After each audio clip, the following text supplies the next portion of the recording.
अभिसार शर्मा। जो सत्ता से सवाल करेगा उस पर प्रवर्तन निदेशालय यानी ईडी की रेड मारी जाएगी, इनकम टैक्स की रेड मारी जाएगी, उसे परेशान किया जाएगा, उसे आपकी पालतू मीडिया के जरिए बदनाम किया जाएगा। इस सरकार को सिर्फ ये आता है, इसके अलावा कुछ नहीं आता है। आज की जो बड़ी खबर मैं आपको बोल के लब आजाद ने तेरे में बताने वाला हूं दोस्तों, वो ये कि दैनिक भास्कर, वो अखबार जिसने कोरोना की दूसरी लहर में भारतीय जनता पार्टी की धज्जियां उड़ा दी थी, उन्हें सही मायने में एक्सपोज किया था, उस पर इस वक्त जब मैं आपसे बात कर रहा हूं, इनकम टैक्स के छापे चल रहे हैं। बात वहां नहीं रुकी, बेशर्मी की तमाम हदों को पार कर लिया गया है दोस्तों। दैनिक भास्कर के अलावा भारत समाचार, जो कि उत्तर प्रदेश में स्थित एक न्यूज चैनल है, वो एकमात्र न्यूज चैनल जो मुख्यमंत्री आदित्यनाथ से सवाल करता है, उस पर भी रेड मारी जा रही है। सबसे पहले मैं आपको ये 3 तस्वीरें दिखाना चाहता हूं दोस्तों। ये 3 तस्वीरें एक एक करके आपके स्क्रीन पर आ रही हैं। इन तस्वीरों में आप देख सकते हैं कि भोपाल में दैनिक भास्कर के दफ्तर पर इनकम टैक्स जो है वो रेड मार रही है। मैं आगे आपको बताऊंगा कि दैनिक भास्कर ने किस तरह से किसी की पूंछ पर पांव रख दिया था। हालांकि इस शब्दावली का मुझे इस्तेमाल नहीं करना चाहिए। सिर्फ उनका एक ही गुनाह था कि उन्होंने पत्रकारिता की, वो पत्रकारिता जो यहां पर हम न्यूज क्लिक में भी कर रहे हैं। मैं आपको बतलाना चाहूंगा दोस्तों कि यह सरकार आखिर दैनिक भास्कर से क्यों बौखलाई हुई है। मैं एक एक करके उनके पहले पन्ने को आज आपके सामने पेश करने वाला हूं। उसी तरह से मैं आपको बताऊंगा कि भारत समाचार ने भी किस तरह की दिलेर पत्रकारिता की। मगर सबसे पहले दोस्तों, मैं आपको दैनिक भास्कर का यह वीडियो दिखाना चाहता हूं। इन्होंने यह बताया है इस वीडियो के जरिए कि काशी के अंदर किस तरह से लाशें जल रही थी, कोरोना की दूसरी लहर में हालत कितने भयानक थे वहां पर। आप इसकी एक छोटी सी झलक देखिए, फिर आप समझ जाएंगे कि यह सरकार उनसे क्यों नाराज थी। देखिए, यहाँ पर एक जलाने की कोई व्यवस्था कर, इतनी ज्यादा लाशें आई, इतनी ज्यादा लाशें आई।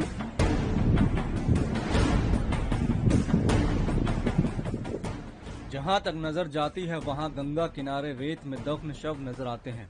उन्नाव, कानपुर, कन्नौज और रायबरेली के बाद ये तस्वीरें हैं संगम नगरी प्रयागराज की।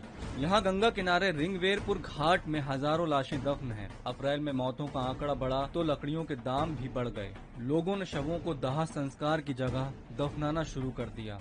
बात यहां नहीं रुकती। दैनिक भास्कर का एक और वीडियो जिसमें वो कोरोना की दूसरी लहर का भयावह चेहरा पेश कर रहे हैं, उसकी एक और छोटी सी झलक आप देखिए। लाइलाज कोरोना की दूसरी लहर ने ऐसे हालात बना दिए कि इंसान पहले कोरोना के टेस्ट के लिए लाइन में लगा, फिर अस्पताल में इलाज के लिए और हॉस्पिटल से शमशान तक सिर्फ कतारों में खड़ा और लेटा रहा।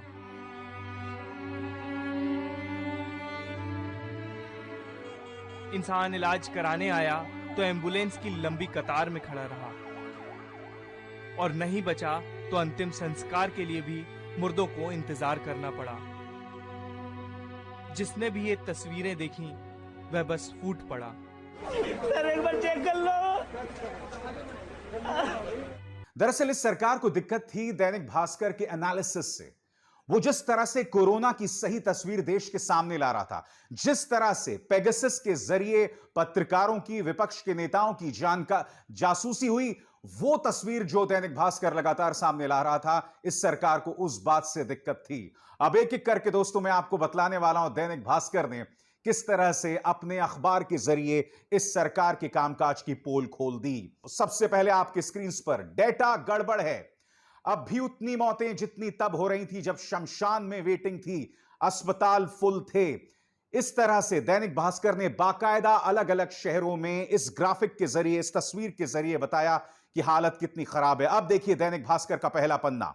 सरकार के मौत के आंकड़े झूठे हैं, जलती चिताएं सच बोल रही हैं। और यह तस्वीर बता रहे हैं वो मध्य प्रदेश की। अब आपके सामने दोस्तों उत्तर प्रदेश की तस्वीर। शर्मसार हुई गंगा। गंगा की पवित्र धारा में बहकर वो मृत आत्माएं तो पवित्र हो गईं, लेकिन कोरोना में मौतों का आंकड़ा छुपाने के मैनेजमेंट में गंगा किनारे बसे जिलों के अधिकारी चंगा सी का सर्टिफिकेट लेने के चक्कर में सब भूल बैठे। आगे देखिए दोस्तों, गंगा किनारे 1140 किलोमीटर में 2000 से ज्यादा शव। इस तरह से इन्होंने उत्तर प्रदेश के अंदर जो है बखिया उधेड़ थी। मगर यह मत सोचिए दोस्तों कि उनका ध्यान सिर्फ भारतीय जनता पार्टी की सरकारों की तरफ था। नहीं, राजस्थान के अंदर क्या हो रहा था, छत्तीसगढ़ के अंदर क्या हो रहा था, पंजाब के अंदर क्या हो रहा था, दैनिक भास्कर वो खबरें भी आपके सामने लगातार ला रहा था। आपके स्क्रीन पर दैनिक भास्कर की खबर, ये राजस्थान के बारे में है। सरकार ने 50 दिनों में जिन 25 जिलों में बताई 3,918 कोरोना मौतें, उनके सिर्फ 500 गांव ब्लॉक से उठी 14,482 अर्थियां।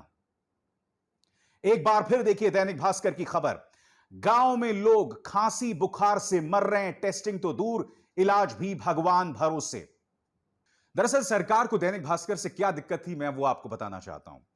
दरअसल दैनिक भास्कर एकमात्र वो अखबार था जो जासूसी प्रकरण पर एक एक तस्वीर आपके सामने पेश कर रहा था। जी हां, मैं आपको बतलाना चाहूंगा कि पेगासस सॉफ्टवेयर के जरिए 40 पत्रकारों, इसके अलावा विपक्ष के कई नेताओं जैसे कि राहुल गांधी, प्रशांत किशोर, अभिषेक बैनर्जी और कई वकीलों, सुप्रीम कोर्ट जजेस, उन तमाम लोगों की फोन्स को हैक किया गया, उनकी जासूसी की जा रही थी। यह तस्वीर दैनिक भास्कर ने आपके सामने लाई।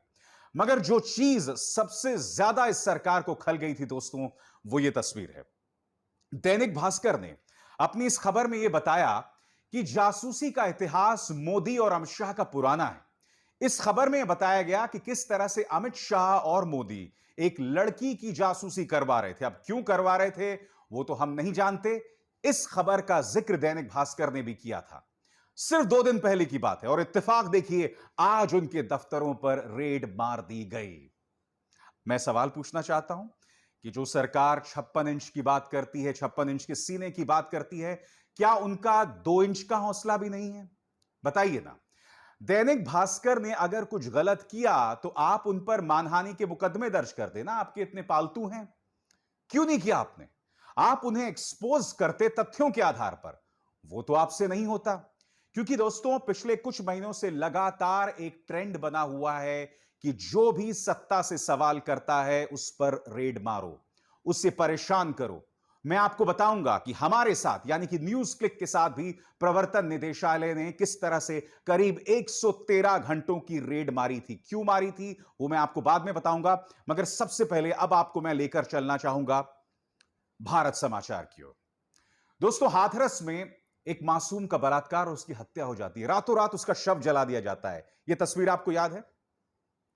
उत्तर प्रदेश का सिर्फ ये एकमात्र चैनल था जो वो खबरें आपके सामने लेकर आ रहा था।